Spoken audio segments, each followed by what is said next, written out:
Do you want your players to contribute more to your campaign or be immersed in what is happening in your world? Well, in this video, I am going to share with you how to create and implement character storylines, which will immerse your players in the power, struggles, and plots of your world.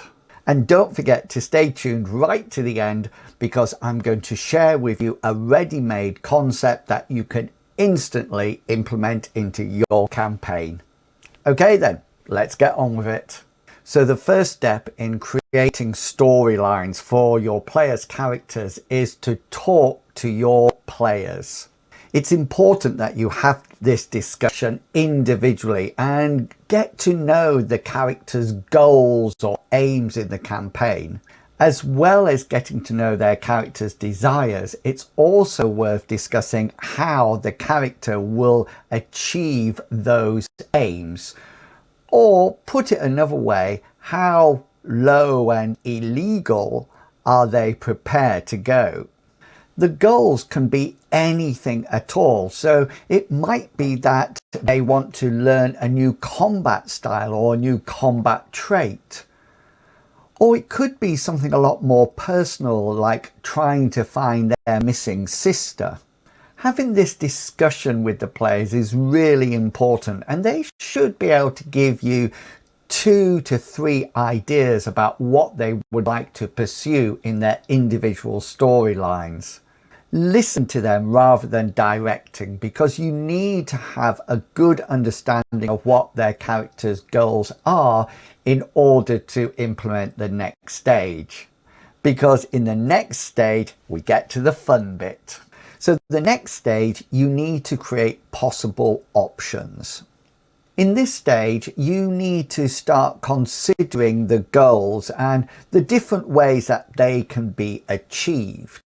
For example, if we take the example of a new combat style or combat trait, the character might need to locate someone and get them to teach them.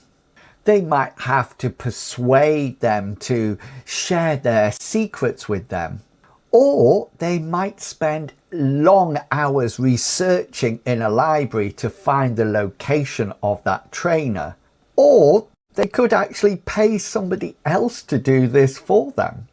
And once they found their new mentor, they are going to have to persuade him or influence them to share that combat trait. Would they just beg on bended knee, or will they put a little extra in the deal by using some bribery to make sure that the trainer takes them on board? If they are completely illegal and nasty, they might even rob the trainer of something that they actually is precious to them, and then demand the training in exchange of goods.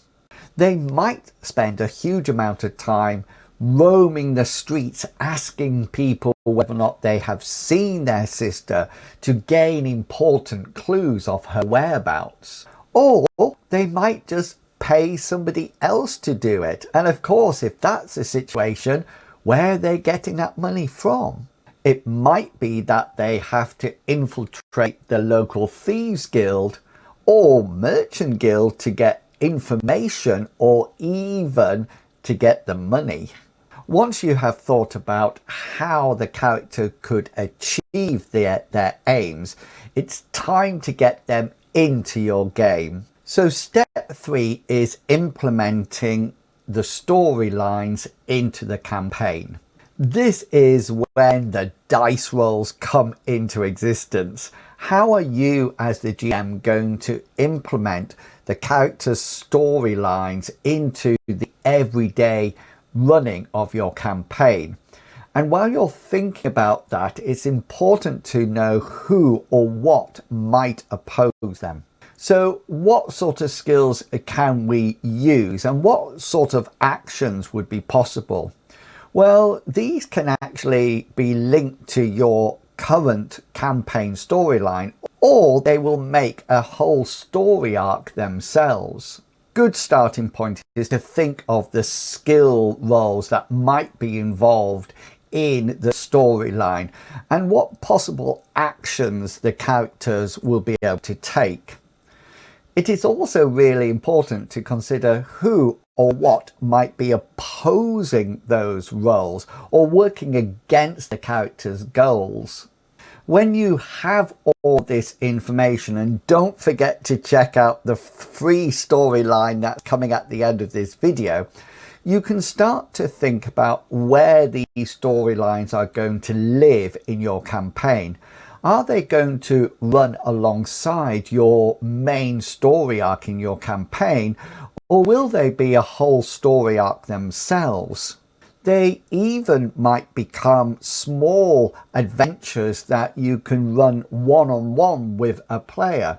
For example, if they're going to do a heist on the local guild of merchants, then you can do a one-on-one with them to guide them through the process, and then the rest of the players will be thinking, where did this person get all that money from?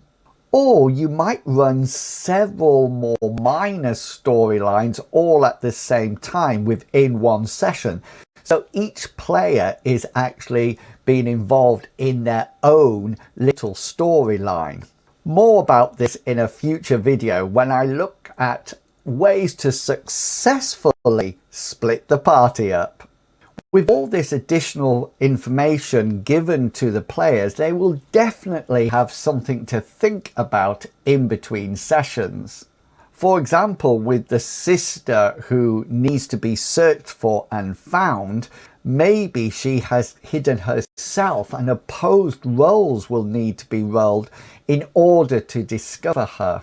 And there might even be a second group trying to locate her. How will these people interact with the character, and to what length are they planning to go to in order to be the first ones who eventually find her? With your character storylines created, you can now start adding them to your world and immerse your players fully in the campaign. And as promised, here is a ready-made character storyline for you in your campaigns. So in this example of a character storyline, we're going to consider a character that wants to elevate their rank and influence within an order or brotherhood. So here are some options that we could implement for that story arc. So first up, you could create a passion for their order. And what you could then do is allow certain activities to increase that passion rather than using experience rolls. Alternatively, you could use a conflict pool method to resolve various interactions and then add some more value to the passion.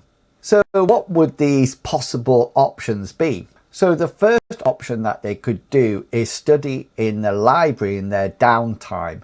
They could use literacy augmented with their passion for a successful role. Increased difficulty of the role could mean that the characters find something quicker or the information is more valuable. For example, a very easy success gives them a small advantage, while a formidable success gives them a major advantage. These could be represented by points being fed into their passion. Okay, another possible way could be to attend boring sessions with their mentors. Their character could roll opposed willpower rolls to actually stay awake. Even folk magic could be used here creatively, and if they are successful, then their passion might increase. Alternatively, they could complete jobs for their mentor to gain that advantage, and these could be plot lines that you implement into the campaign where the mage has to complete some secret mission within the actual main adventure. There could be people out there to sabotage the characters' attempts. They could therefore have to roll deceit or even influence as an intimidation check to keep the opposing faction at bay. And if there are some people out there trying to do the nasty, then maybe the character should hire some ruffians to do the dirty work, hoping that they would never be traced back to the character themselves. Stealth or deceit could be used here in order to avoid detection via the opposed role. I hope that gives you a starting point for your own character storylines. And do let me know if you have any ideas or how you've implemented character storylines by adding them in the comment section below. And if you'd like any assistance with your character storylines, then let me know and I'll reply to you in the comment. And if you would like to craft a unique character, then watch this video next.